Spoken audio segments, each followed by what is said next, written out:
This happens every single time. I sit down full of creativity, feeling very good about the footage I just shot, and feeling excited to put it together. But then,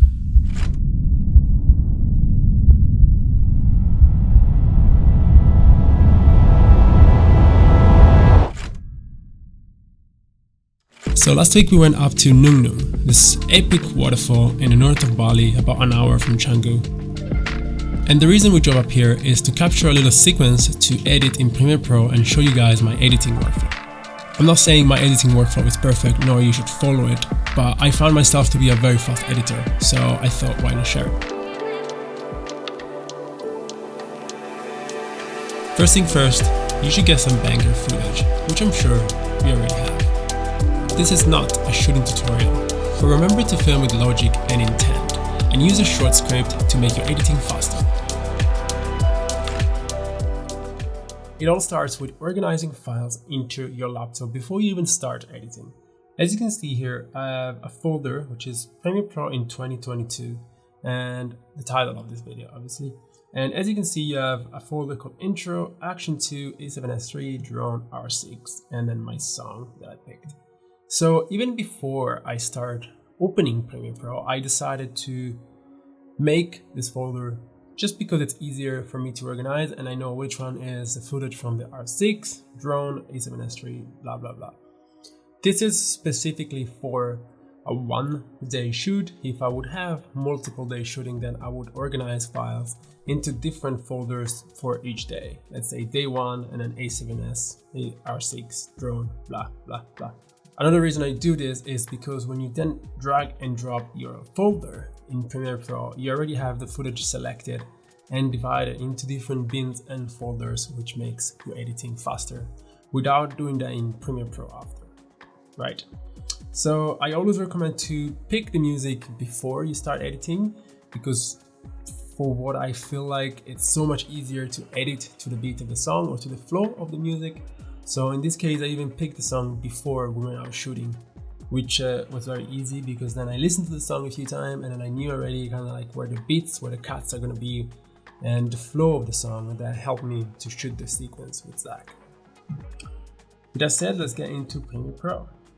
Little tip here, I use Premiere Pro 2021 even though we're in 2022, and the reason is I find older version of Premiere Pro much smoother and faster than the latest version of whatever the Creative Cloud version you have. So I use After Effects and Premiere Pro 2021 just because it's faster. So we're gonna create our project, Premiere Pro in 2022. Okay. Your interface might look a bit different from this one, but I organize it as this way because that's the way I like it. So on the top left, I have my effects, audio, metadata, and whatever. On the top right, I have my, where I see the video, what I'm editing. On the bottom right, I have my timeline, and then on the bottom left, I have my bins, my folders, my effects, my history, whatever, all these things. And I keep this in the workspace called editing, and I just personalize and squeeze it to make it fit what I like, basically. So once that's done, all I do is go back and we're going to in 2022. We're going to drag and drop the folder to import all the files. Right now, all the files are down here into the Premiere Pro in 2022 folder. We double click on it and we got R6 and all the folders organized as before. So the first thing I do is right click in this main thing, new item, sequence, and I'm going to call it main. We're going to go into settings. We're going to change this to 4K size, 2060, boom. And now we have a 4K sequence created. Once that's done, next step is to go through each and every file and just select the best files. And let me show you how I do this. So for example, all of our sequence was shot on a Sony A7S III. Obviously this is just older footage from the day. So I'm gonna go into this folder, A7S III, and it's gonna load. So here you see all the thumbnail on all the clips that we have. Usually what I like to do, especially with Sony A7S footage, because it's pretty heavy, the 10-bit codec on Premiere Pro. I just scroll down to capture everything. Okay, once that's done, I'm gonna double click on the first one and it's gonna come up here on the top left, as you can see, and basically you can just scroll through the footage here. And what I like to do is kind of like find the spot where it starts. So this is perfect, for example. That's it. Find the spot where it starts. So I would start this specific shot probably here. Put that mark using M on the keyboard, and that's it. That's the first shot selected. Then we're gonna go, this is the same shot, just a different one. Let's see how it looks. I think the first one is better now. Ooh, I kind of like the running here though. Let's see. I like the running, but I'm not a fan of, I'm not sure. Alright, I'm just gonna select it just because you never know if you're gonna use something or not, to be honest. So I'm just gonna have it from maybe here. And then basically what I do is go through every single piece of footage that I have and just select everything and make the best selection. And as you can hear, now my laptop is going nuts.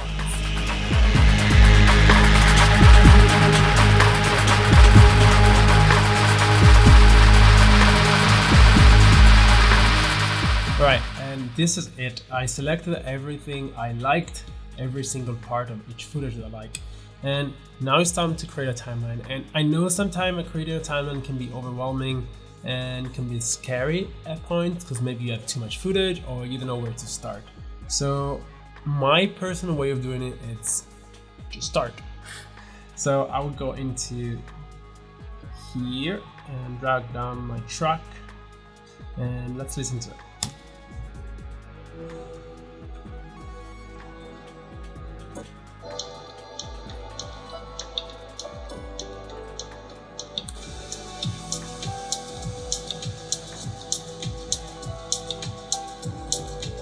Very sick track. I think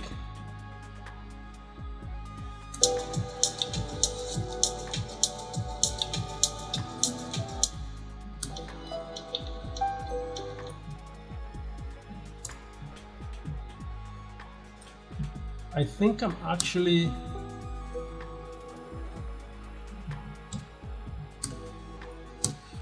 actually just gonna use the first 25-30 seconds of it. So the way I do this, I make the audio clip bigger just so it's easier to use P and the pen tool and make this a bit more gradual.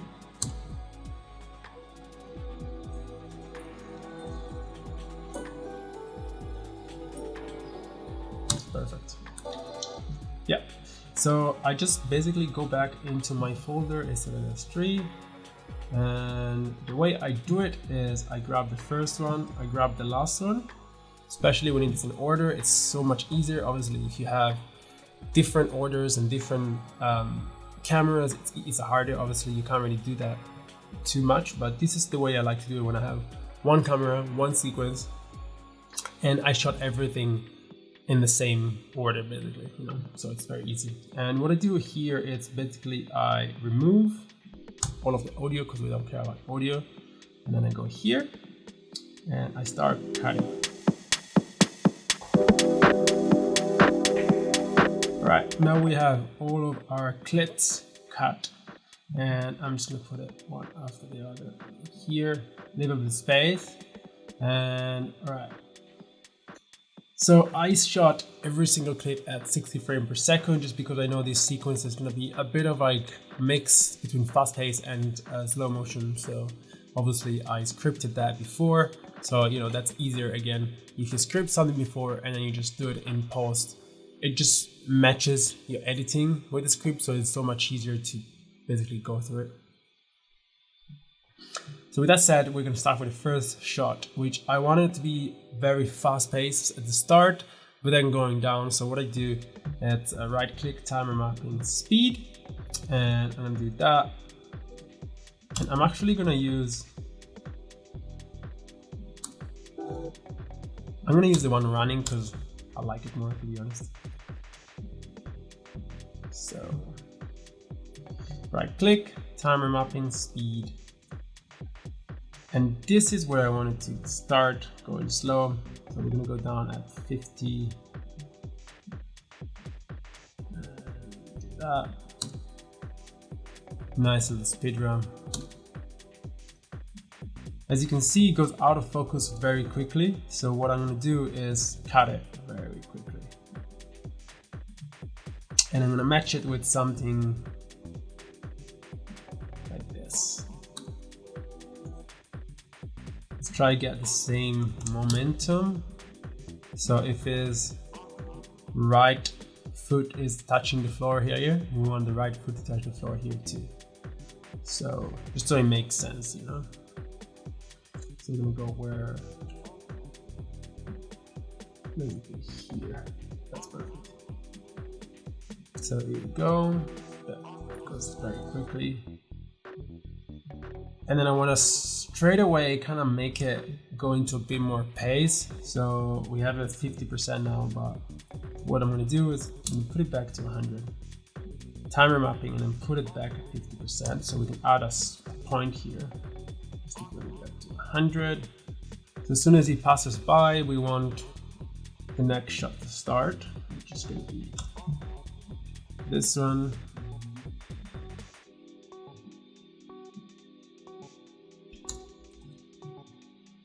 Okay.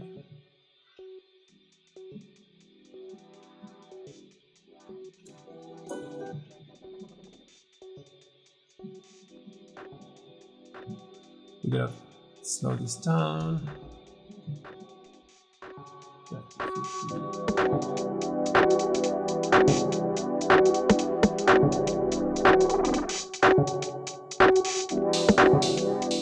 Alright, as you can see now, we have a whole sequence. It's a very rough sequence, and I played around with the footage I had and see what will fit better. And as I see, I just basically put a pen point at the end of the audio and just basically fade it down. Obviously, that's not the way I would do too much. I usually like to cut the music at the same spot and, you know, just like make it flow better, but just for the sake of this video, I'm just gonna do this because it's easier. So once this is done, what I like to do is go over the sequence a few more times just to fix maybe like a few little bits and pieces. And after that, I'm gonna do sound design. And the reason why I do sound design before I do color grade is mostly because it's less heavy on Premiere Pro, which means I can just do sound design very smoothly, just playing by. I can just do sound design very smoothly on the playback, rather than when I add color grade, it just gets heavy, and then Premiere Pro starts to get slower and slower. So I keep color grading as last. Alright, as you can see, this sequence already goes very slow on my laptop. So what I'm going to do, I'm going to come up here, sequence, render into out. This basically quickly renders the sequence, and I can play back smoothly. This way it's much easier to add sound effects or whatever extra things you want to add. Sick, that's the sequence. I'm just gonna add some sound design to it. And if you'd like any sound effects, I use the one from Singularity, which are linked down below. As everything I use, everything in my videos, gear, everything is just linked down below. So if you ever wonder, scroll down the description and you'll find everything you need. Let's do some sound design.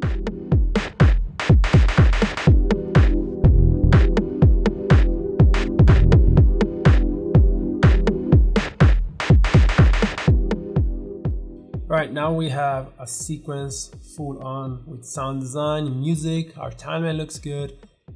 Everything we need right now is just coloring, and we're done. There's a few ways you can color grade in Premiere Pro. The way I like to do it is still in the same tab. To be honest, I just find annoying to keep switching between this tab and this tab and that tab, so I only use this specific tab you have right here, and I use the graphics tab to add any text or graphics.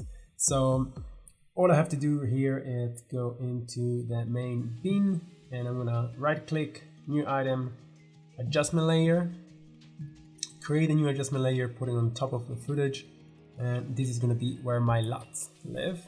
And then I'm going to go into effects, and I have my little tab color grade, and as you can see I have a bunch of color correct already done. The way I like to do things is I usually color correct first, and then I add a LUT on top on the adjustment layer. And I already created this presets for myself because it makes everything easier for A7S3, DJI, phone, log, R6, whatever that is. So what I'm going to do is like drag this and drop it here, and it should be pretty much color corrected.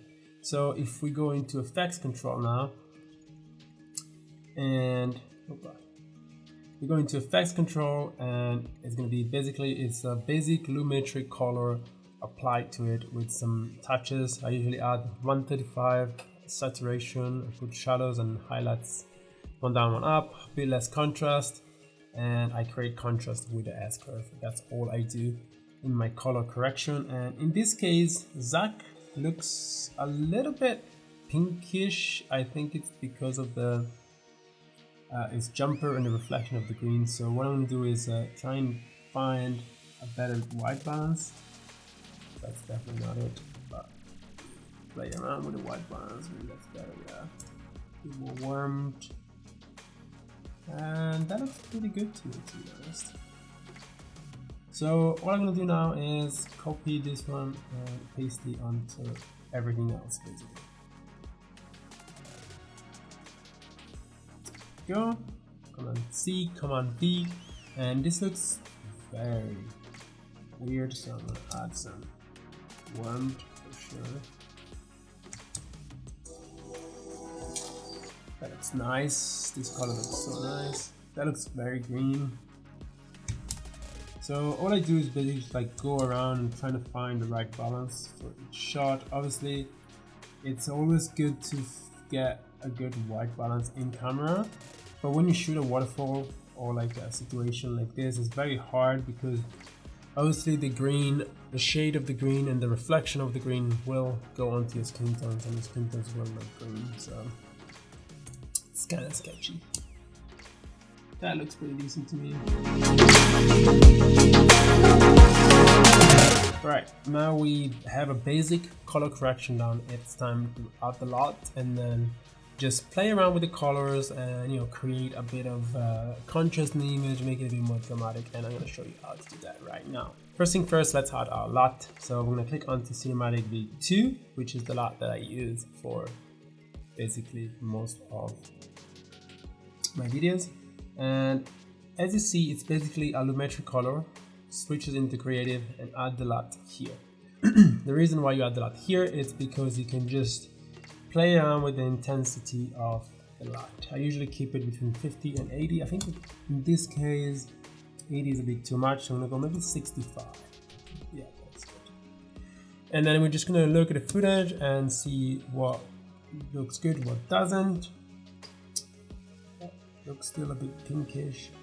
So what we're gonna do now, before we retouch anything else, I'm gonna add my vignette effect, which is basically a very strong vignette effect, just to make more contrast in the image. And it's basically a lumetri color with a mask on it and less shadows. That's what it is. As you can see, that's the mask. I'm gonna make the mask a bit smaller just to make this video a bit more cinematic, a bit more cool. Once that's done, I'm gonna copy it and just paste it onto everything else. Perfect. Alright, and then we're gonna do the same with skin. I don't know why I call it skin, but basically it's the same thing but inverted, and it adds contrast to the middle and highlights and a bit of shadow usually, and a bit of saturation, which I don't want in this case. So I'm gonna copy that, paste it, and basically the reason why I do these two things is to make the footage look a bit more epic and a bit more depth into the colors by adding shadows around the corners and stuff. So now it's time to do the last little details, and for this specific shot, for example, I can still see some of Zach's ears looks a bit pinkish, so what I'm gonna do, I'm gonna go into the shot, I'm going to color correct, and I'm gonna go into you. I'm gonna try and pick that reddish color and bring it towards down. That's it. I think that does it. That's it. Now Zach looks normal. Now I'm gonna go into the next shot and try and match the shot with the shot before. As you see, the greens are a bit more different here because of the white balance. So we're gonna play around here and try and make Zach look not there.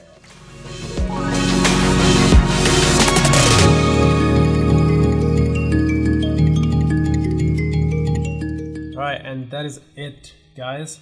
We have a good, nice sequence, nice and smooth and color graded. What I used to do is render into out just to double check the sequence, but we're not going to do that to save you some time. So now all you have to do is Command M to open the export window, and usually if I'm exporting for YouTube, I'm going to go down here into YouTube 4K. Let's change the auto name to sequence Zach.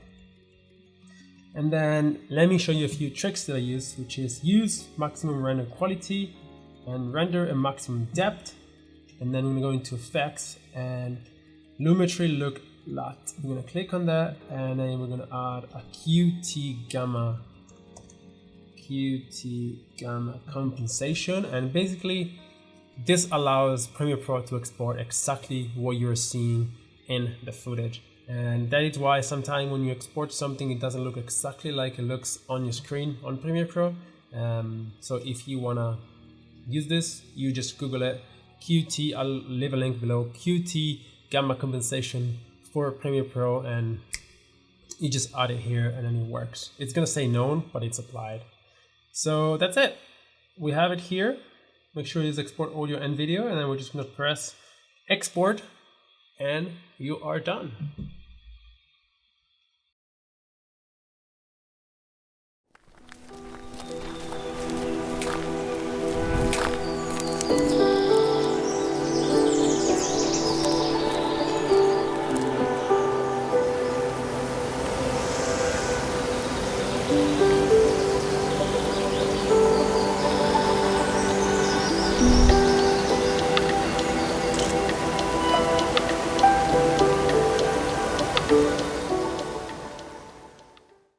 Thank you guys for watching this video. I hope you liked it. If you did so, please leave a like and subscribe as always, and I'll see you guys in the next video. We on!